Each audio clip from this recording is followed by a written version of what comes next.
thank you. Ena mana, ena reo, raurangatira mā, tēnā koutou, tēnā koutou, tēnā koutou katoa. So welcome to the 9th Peter Conway Memorial Lecture.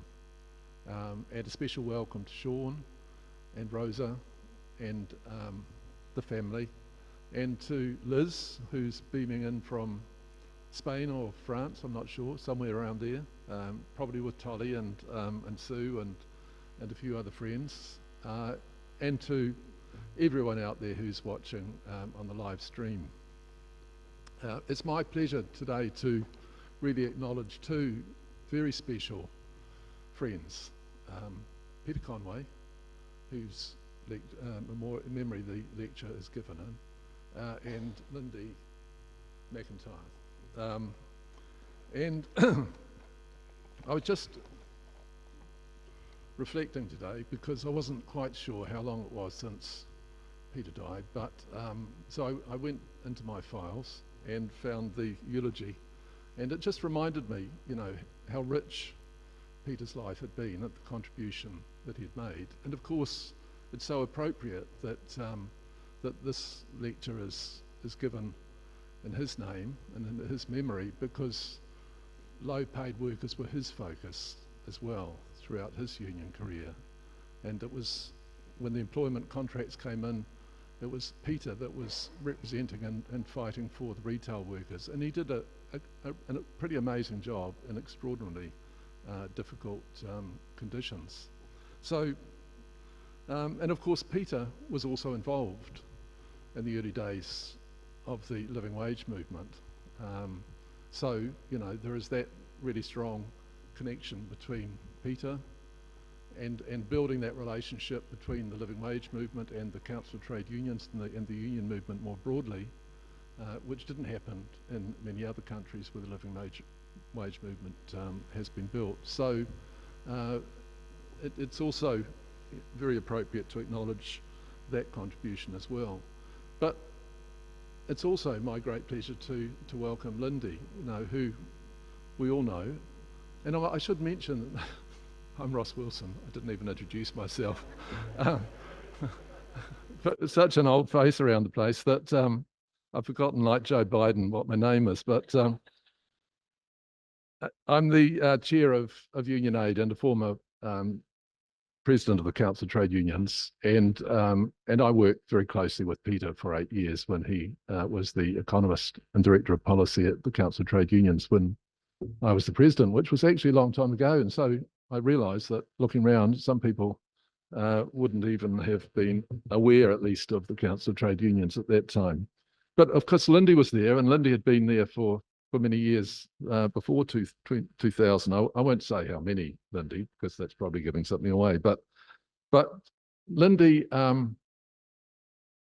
has also been, you know, a campaigner for the no paid. Started at the Hotel Workers Union, Service Workers Union, and I think she's worked for almost every union of significance in New Zealand, but on really significant campaigns. And they have always been successful because Lyndy is the best community campaigner, the best political campaigner in Aotearoa bar none. And so it's no surprise that the living wage movement has been a success. And that's not at all, you know, demeaning or discounting the contribution that everyone who's been involved in the movement makes, because we understand that leadership is important, but actually that community and collective participation is absolutely vital to the success of any movement that's fighting for workers' rights in particular. But Lyndy exemplifies that. So it's really wonderful that today we're able to invite Lyndy to deliver her lecture, United We Stand, How People Power Won the Living Wage, and to also, I hope, promote her book, which has now been launched, as you'll all be aware, at Unity Books. Is on sale there, but also will be on sale here afterwards. And can I also just encourage you to think about contributions to the broader movement that we're supporting internationally, particularly in the Asia Pacific through UnionAID. So it's my great pleasure to welcome Lyndy McIntyre. Tēnā koutou katoa. E mihi ana ki ngā tangata whenua, te runanga o toa rangatira me Taranaki whānui. E mihi ana ki a Liz, e Sean, Rosa, me tātou o te whānau o Peter. E mihi ana ki a Ross, Eileen, Christine, Sarah, me te ropu UnionAID. E mihi ana ki a ropu St. Peter's. Koutou katoa. No koutou ingarangi o kutipuna, he tangata tiriti aho, ko Lyndy McIntyre aho. No, tēnā koutou, tēnā tātou katoa. Kia ora. And thanks, Ross, for the welcome. Thanks to UnionAID for inviting me here tonight. So great to hear you speaking off the cuff. And I guess I was a bit intimidated by the word lecture. I've never delivered a lecture before. So I have written something and I am going to read it to keep to time. But I hope to share an important story with you tonight. When I began to prepare for this, I reminded myself of those who've had the privilege of delivering the Peter Conway Memorial Lecture before, and it was scary. To say that it's humbling does not go far enough. Following on from the amazing likes of Jacinda Ardern, yikes. One of my absolute heroes, Sharon Burrow, and my lovely friend Rebecca McPhee, and other stars. But humble is a word that resonates around Peter's memory. Peter was a special person, and there are many words. He was loyal and a courageous activist who stood with the powerless. He was a leader who knew how to use his leadership to empower others. He was a friend and a comrade to many. When I started thinking about tonight, my memories drifted back to this special man, and I thought about a night in December 2001 at our home in Paikakariki by the sea. The house is alive with music.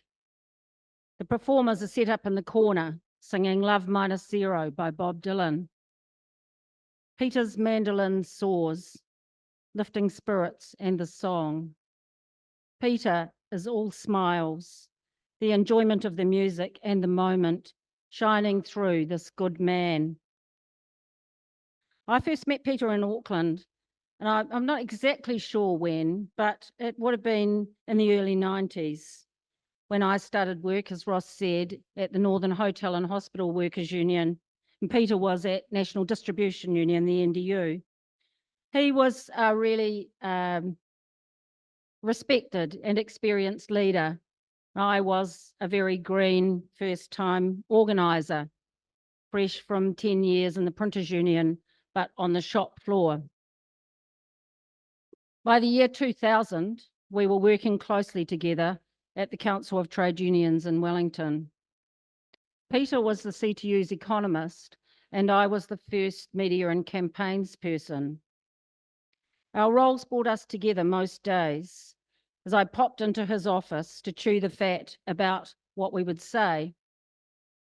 Peter absolutely always knew what to say. He brought to the economic story a deep commitment to lifting the lives of low-paid workers, debunking the whole myth about low skill, and a passion for campaigning and organising. He was a champion for all workers, but he had a special place in his heart for those at the bottom of the pay ladder. Over the next 15 years, our paths crossed often. In 2008, he was called to be the National Secretary of the CTU. By then I'd moved on to the nurses organisation, to local body politics, and to NZEI Aotearoa. But in 2011, I returned to my home union, my original union, that had become the Service and Food Workers Union, and a bit later became ETU. Our union was on a mission, looking for ways to rebuild power that had been lost after the passage of the Employment Contracts Act 20 years earlier, still on a mission, like many other unions in Aotearoa. I guess many of us here remember only too well the 15th of May 1991 and the Employment Contracts Act, the day it became law, courtesy of another newly elected national government.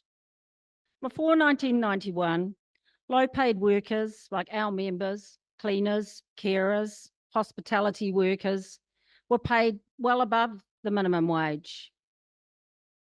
Better rates that weren't a luxury wage, but a decent wage to have a better life on. There were penal rates for weekend and night work, and housing was more affordable. Living costs were lower. But after the ECA, union density across the New Zealand workforce plummeted, and pay rates and conditions just spiraled down. Immediately prior to that, when I first started working at the Hotel and Hospital Workers Union, union density was around 50%. And it was relatively easy to bring members together. And I can recall looking out my window of our office in Kingsland in Auckland and seeing Darian Fenton shepherding busloads of caregivers to come to an AGM at the union, like a really incredible sight. I can remember having a dispute with chartered clubs, people working in RSAs and COSI clubs, and having being unable to get anywhere in our negotiations. So we just called a whole pile of stop work meetings, took a vote, threatened a Christmas Eve strike, and problem was sorted. So things had been very different. But overnight, things changed significantly. It was hard to meet workers. I know as a hospitality worker in my patch right across Auckland, I remember being picked up and thrown off a cafe premises. I remember trying to get hotel workers together in Wellington and them being told that the only place they could meet a union official was a space that resembled a broom cupboard. It wasn't all rosy before the ECA, and the winds of change were already blowing, but it was that moment in 1991 was devastating for workers and unions. So negotiating decent pay increases suddenly became very hard. SFWU, like many unions, and many unions are represented here this evening, our union tried lots and lots of different ways to win the decent pay and decent lives that our members needed and deserved. But nothing, no amount of standing up, speaking out, taking action achieved winning those decent pay rates. And our union's leadership looked to the community to build the power that was needed to make a difference. So the SFWU National Secretary, John Ryle, and John's with us tonight, was a long-time community activist. And John had seen the power of community alliances, as many of us had in this room, in the anti-apartheid movement, in the campaign against nuclear ships, but also in our own campaigns where we worked together with the community to achieve our goals. And he'd also seen that power in London when he experienced firsthand the organising campaigns of London citizens. There in London with Muriel Tunaho, his wife, who's here this evening as well, they'd met a community organiser employed by the public sector union Unison called Deborah Littman. And some of you here tonight have met Deborah as well. And I understand she's joining this, this event on Zoom. So Deborah introduced them to a new way of organising workers on the margins. And we're talking about hard to reach workers, really hard to reach, new migrants and those in precarious work that weren't even coming into contact with unions at all. This work was backed by unions, but it was led by the community, and it was working. London Citizens' living wage campaigns successfully targeted the big banks in the London area, in the London financial area, the entire workforce of the London Olympic Games, including all the lower paid contract workers. Like, we're not going to have an Olympic Games unless all these workers are paid the living wage, and it worked, it succeeded.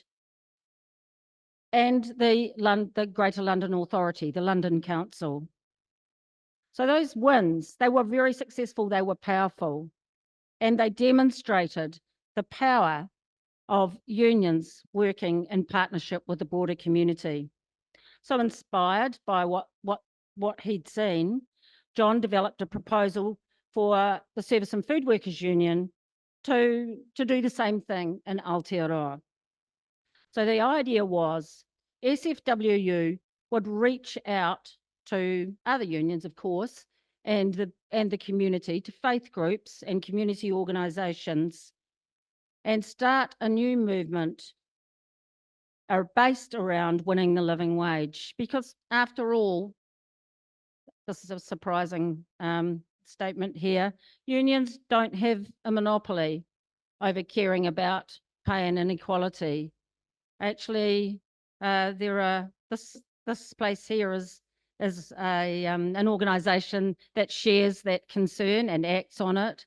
And there are many faith groups and community organisations who feel the same. So the plan was to build a new alliance, to work together to create the power to win a wage that brought dignity for workers and enabled them to participate in society, the living wage. So in May 2012, exciting event, around 200 people crammed into a tiny church hall in Jervois Road in Auckland, and the living wage movement was launched. It was, for those who were there that night, and there were some in this room, it was an electrifying event. It was just fantastic. The place was absolutely rocking and full of the diversity of Auckland. The goal, to put an end to poverty wages, a good one. The movement was launched with a powerful endorsement from the CTU president, Helen Kelly, and she told the crowd, you know how she went, the deal is that if you go to work and you work hard, you should have a decent standard of living at the end of the week. So a few months later, it was Wellington's turn, and we had a foot-stomping, rollicking launch round the corner at the Wesley Church. The movement was up and running based on a simple theory to win. Communities have power if we unite around common cause, and the common cause was wage justice.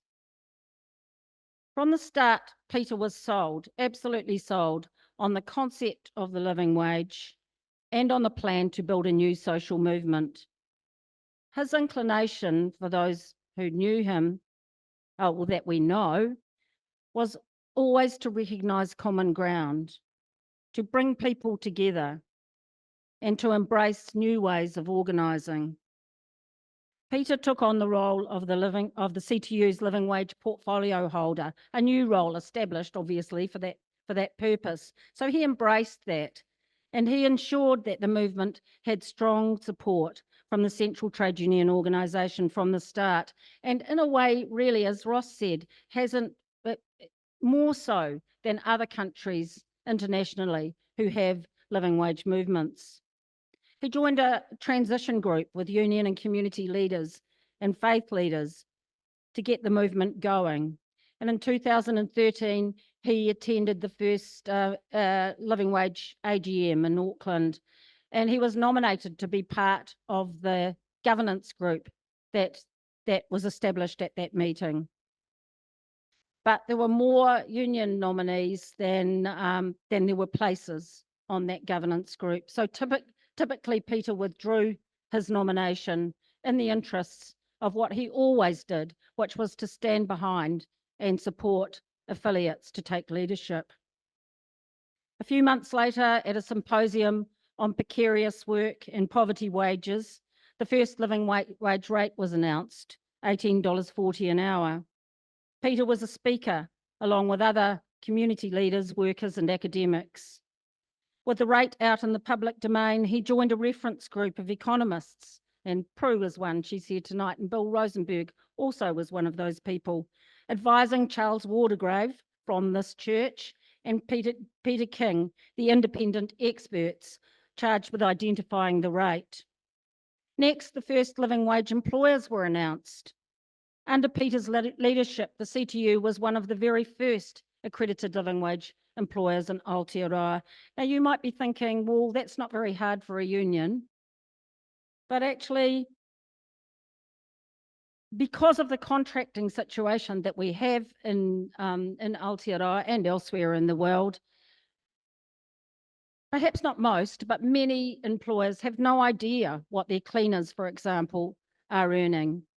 And accreditation exposes that. And of course, those accredited employers in New Zealand know what their cleaners are being paid as a minimum. That minimum will be, or any other contracted workers, that minimum will be the living wage.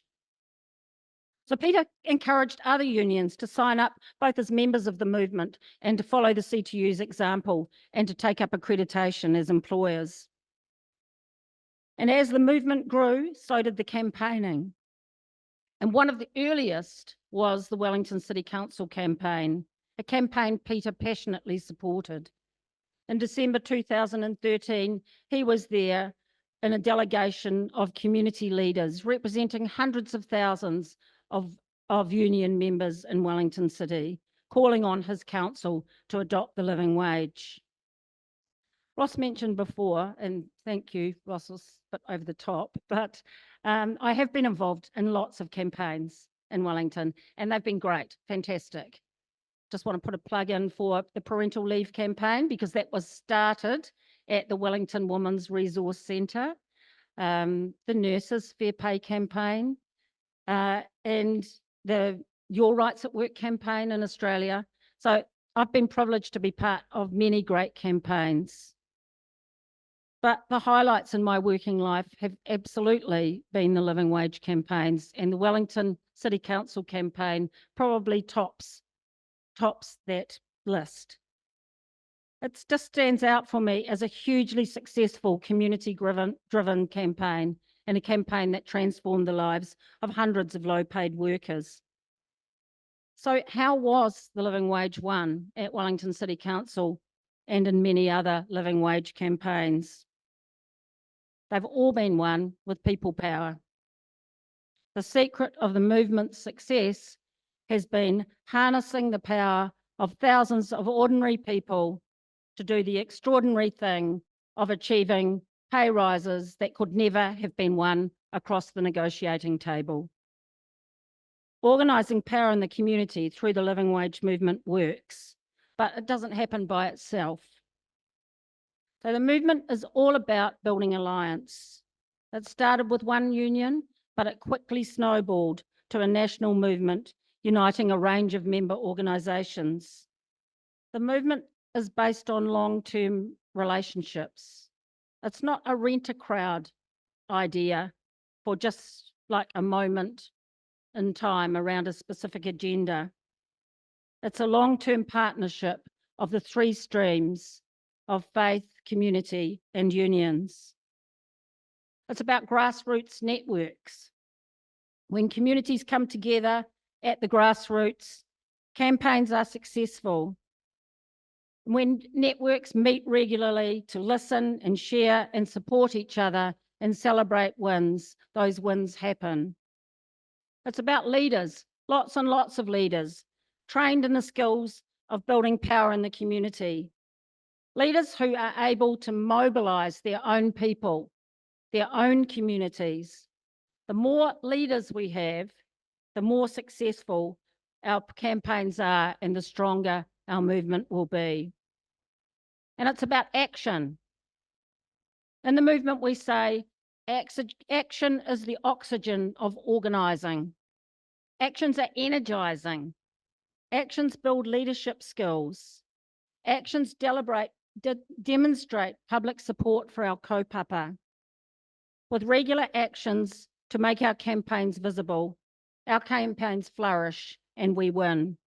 And in those actions, we need workers' stories at the centre, because stories have power, the power to move people to action and the power to influence decision makers.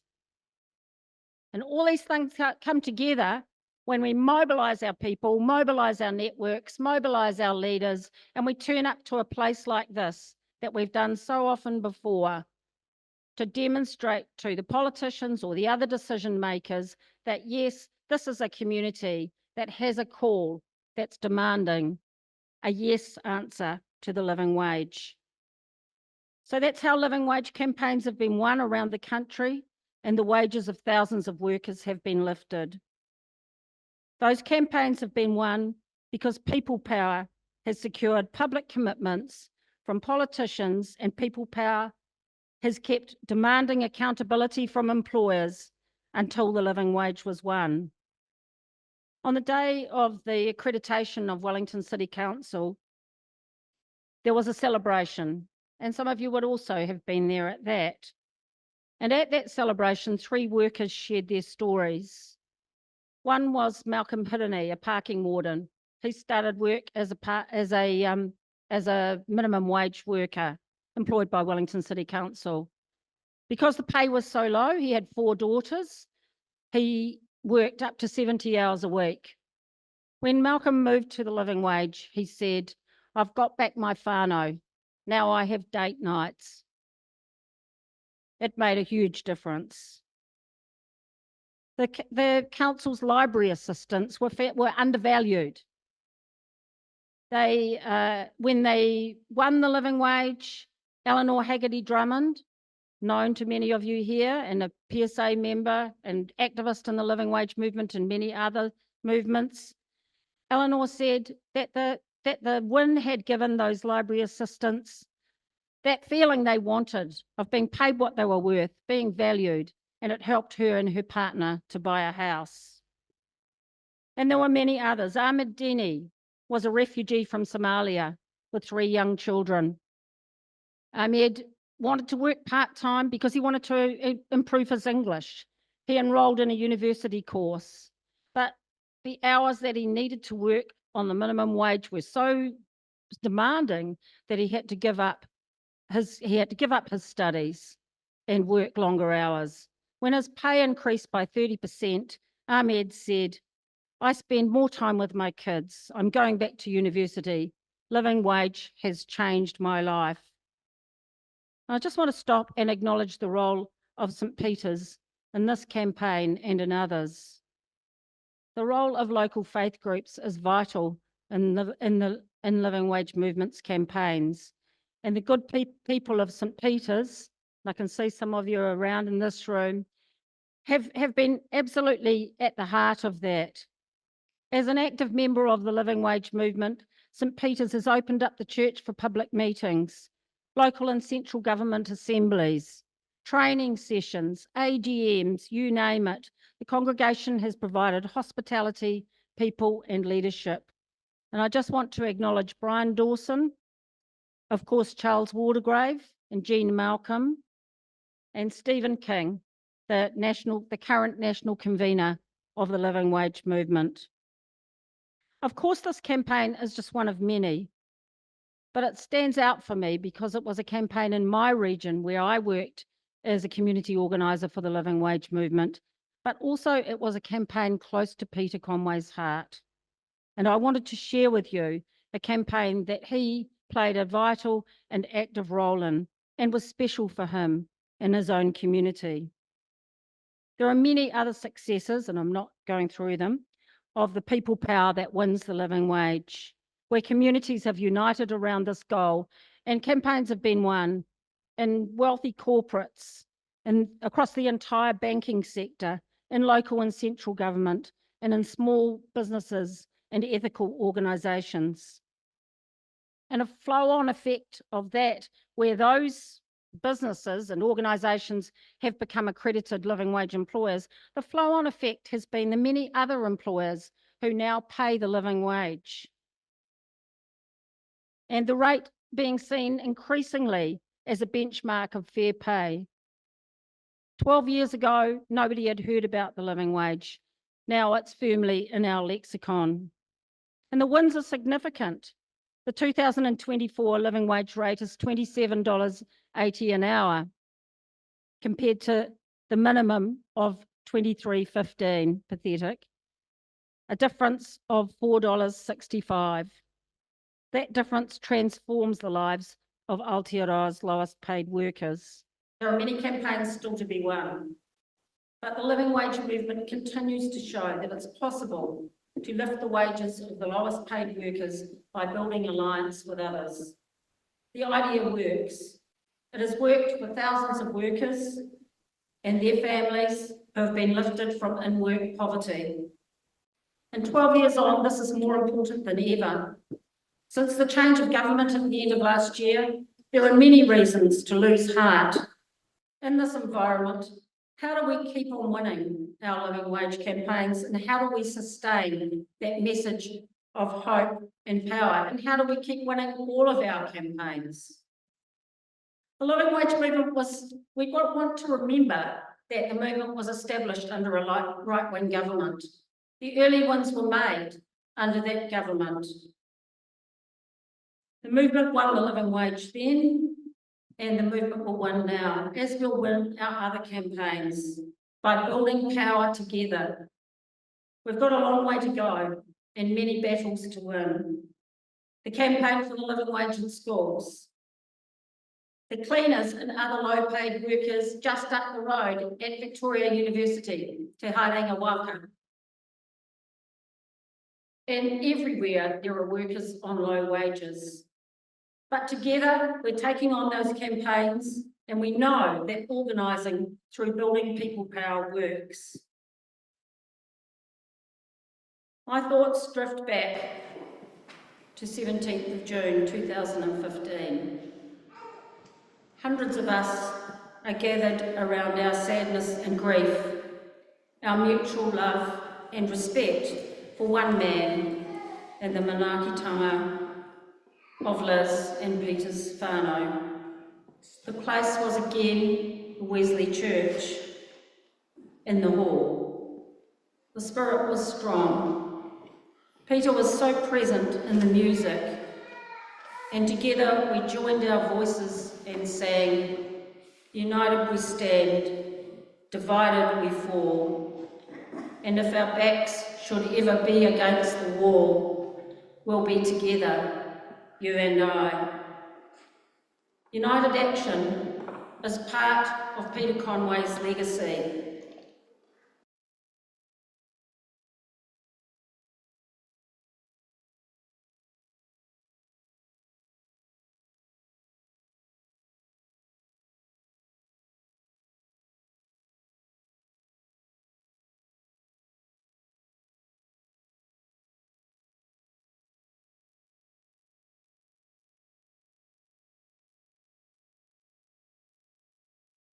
Stand united. The power to win campaigns and the power to win the living wage. Kia kaha, kia manawanui, kia tau te rangi Māori. Thank you.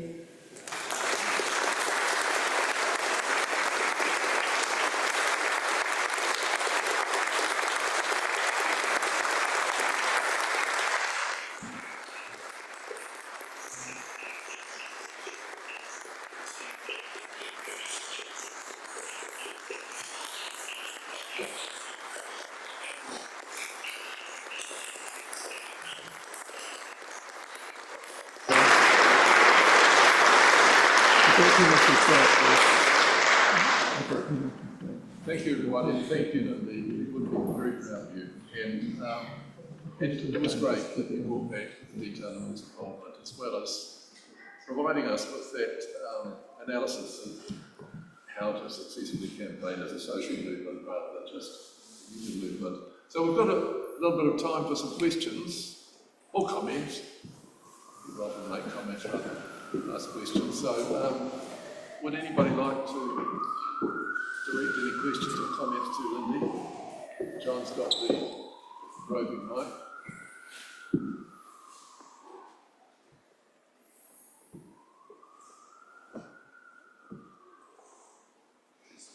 If you wait long enough, people generally. Hi there, Lyndy. Aotearoa speaking. One question to you. With this government at the moment who is undone the fair pay agreements, what challenges do you see ahead that will be greater than when you first started in 2012 that we need to prepare for?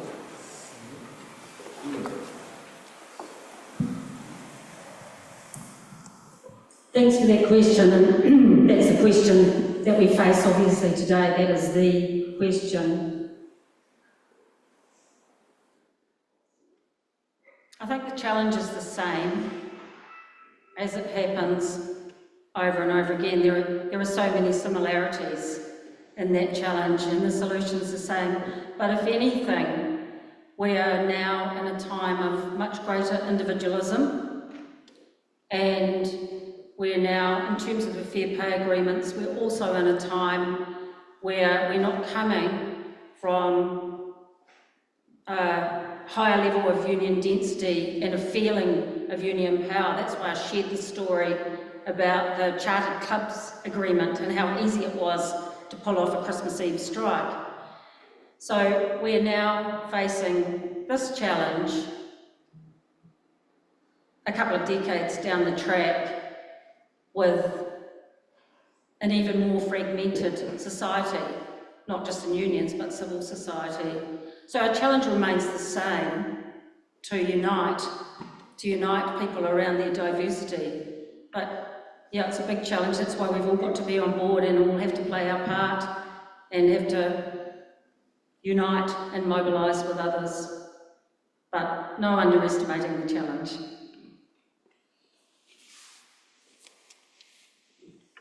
Any other questions? David. I bought the book, I haven't had time to read it yet.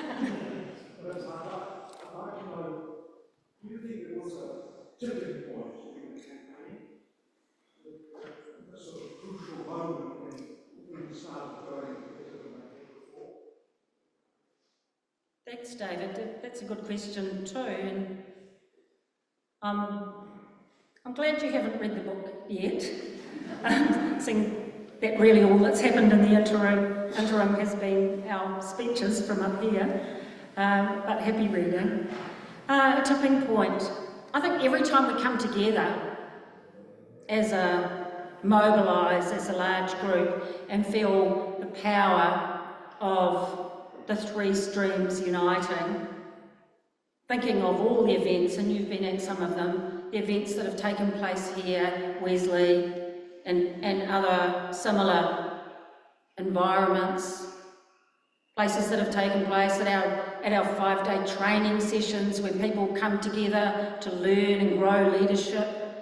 So they're all tipping points, and that's why they have to keep on happening over and over again, because the tipping point is coming together to recommit and to demonstrate our power.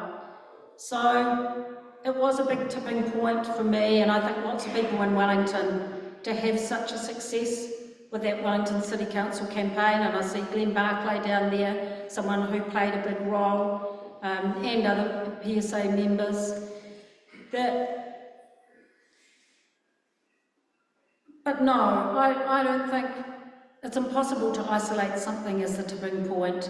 We had hope in that campaign. I can see Yvette smiling there as a wonderful organiser who played a really strong role in terms of organising the workers in this campaign.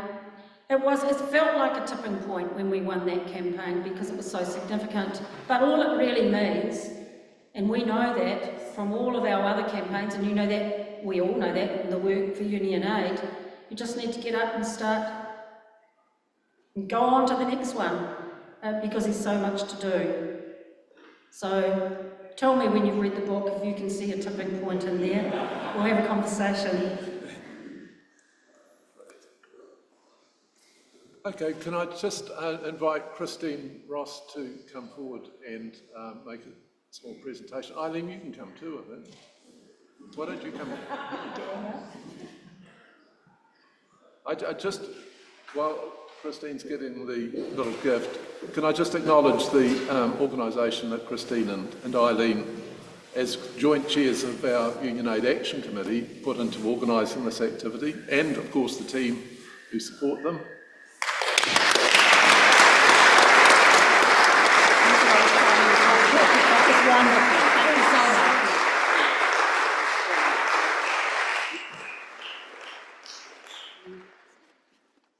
Thanks, Lyndy. Now, the Fire Pants on Fire, another, I was going to say old, but I'll just say a venerable union institution is going to perform the waiata.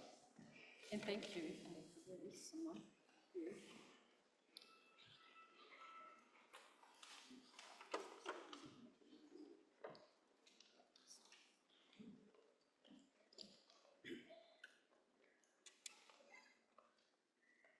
God forbid I should put it in the wrong fret.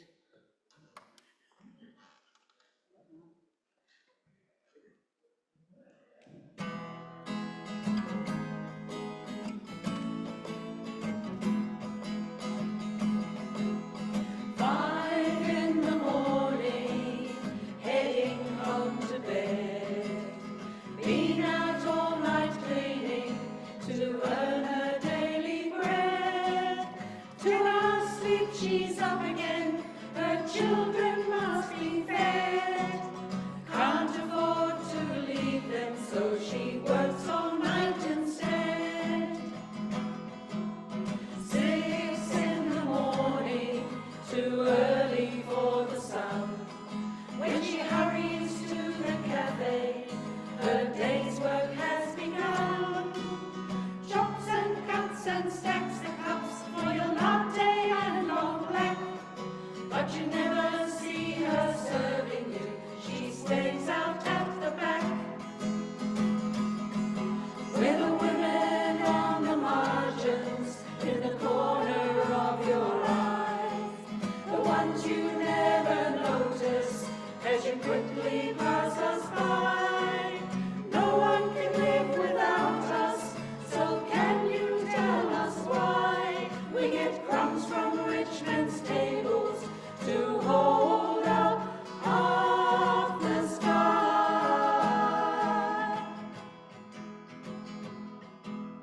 3 in the afternoon, last home care job today. Another frail old woman, hoping she will stay. She's not paid for listening, she should be heading home.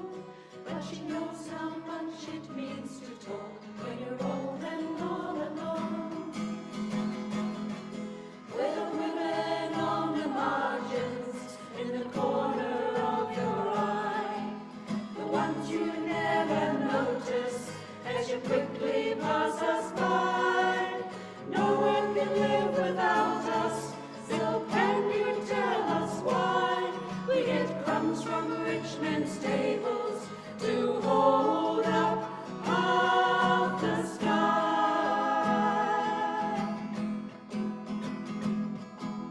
7 in the evening, she smiles and says hello, then quickly scans your shopping. 3 more hours to go. She had toast again for dinner. They keep her wages low, and they tell her she's not wanted when business gets too slow. With the women on the margins, in the corner of your eye, the ones you never notice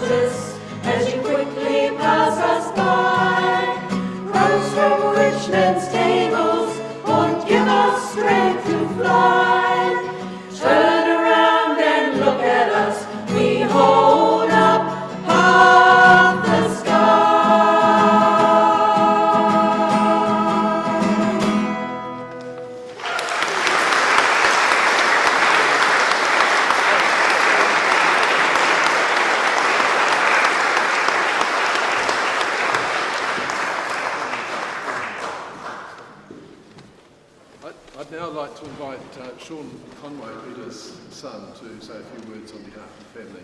Sean.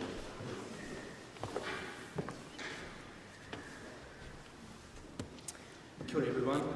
Great to see you all here tonight on a classically cold Wellington winter's evening. I want to acknowledge Tim and the UnionAID team for the work that they do, and Ross Wilson and the board, and most of all acknowledge Lyndy behind me for sharing with us her practical wisdom underpinned by strong values held dearly and fought for.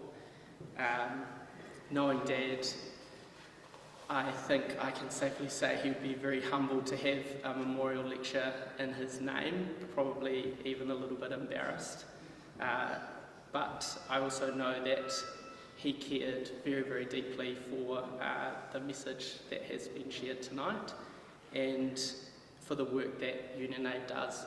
And 9 years on, it means a huge amount to me and my family that you continue to hold these lectures.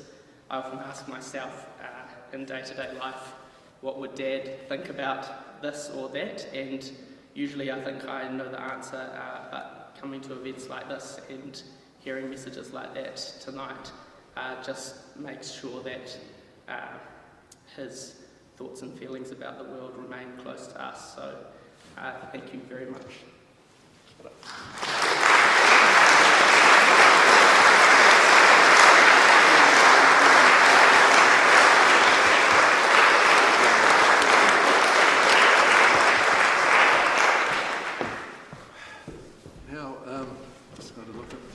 Thanks, Sean, for those heartfelt words. Yeah, I think at 9 years on, it's just as important to actually, not only to remember Peter, but actually to remember the important issues and work that he did. And it's, as we see tonight, it's still so relevant. So I guess those honorary lectures are just going to carry on. He was, of course, foundational trustee, along with Helen Kelly and myself, and of UnionAID, and so it's important that we also remember his work. That kind of wraps up the formal part, but we've got, so can I just say again thank you to Lyndy and to Sean. We've got a prize draw that Violet's going to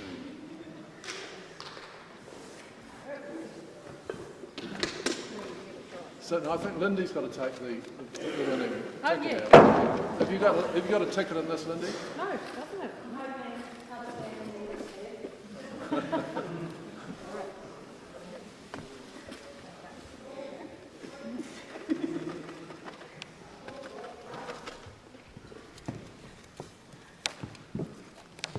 Not allowed to look. Oh. No, you can read. Not really, I can't read that without my glasses. Okay, I've had laser surgery. D006. And it's green. Green. Green. Green, D006. Check your tickets, everyone. Someone's got it. Christy!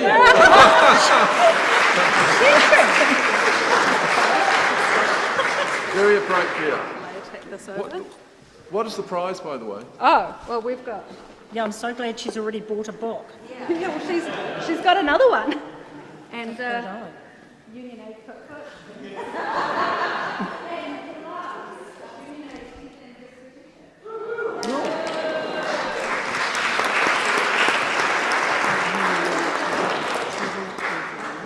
Yeah. Okay, that's wonderful. So thanks everybody for coming. Thanks for buying the book. Lyndy appreciates that, and we at UnionAID certainly appreciate your ongoing support and invite you yet again to contribute on the way out. We'll now ask Whakapai Pants and Fire to finish, and then I think Stephen's going to finish with the closing karakia. Ngā mananga reo, ngā rauranga tirama, ngā hau e whā, tēnā koutou katoa.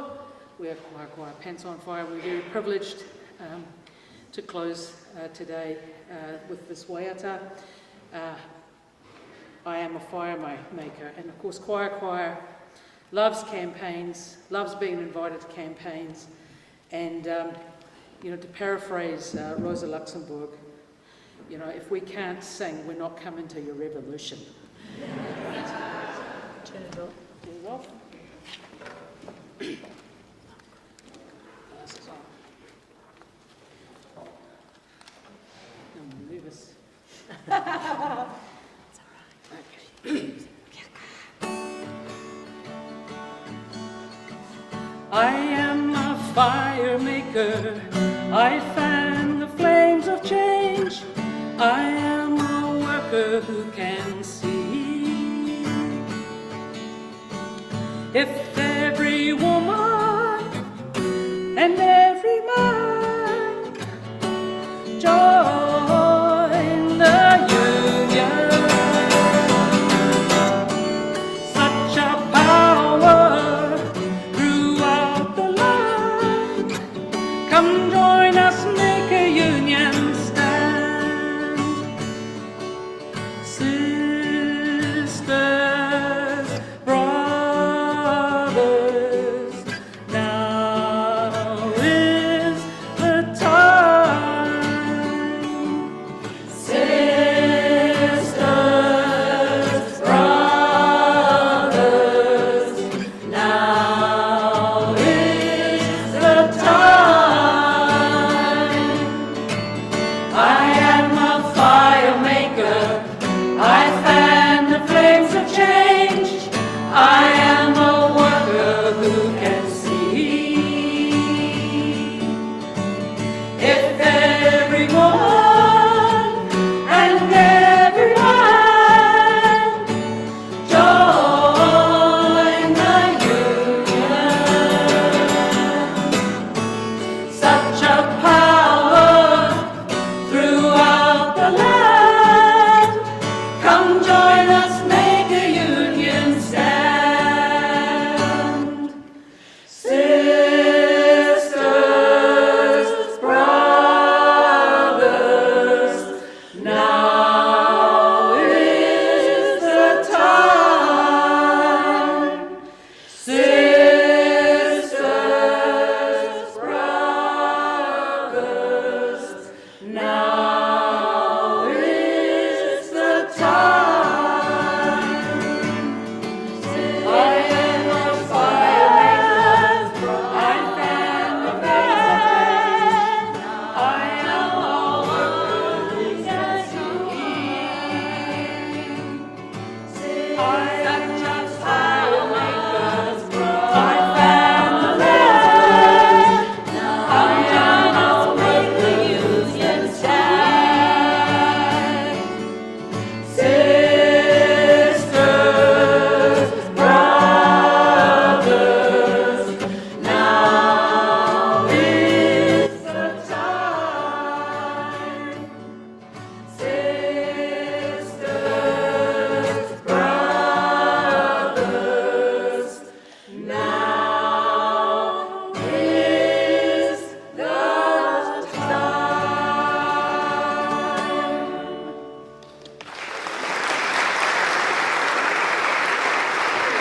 I just want to say that that song was a favourite of Peter's.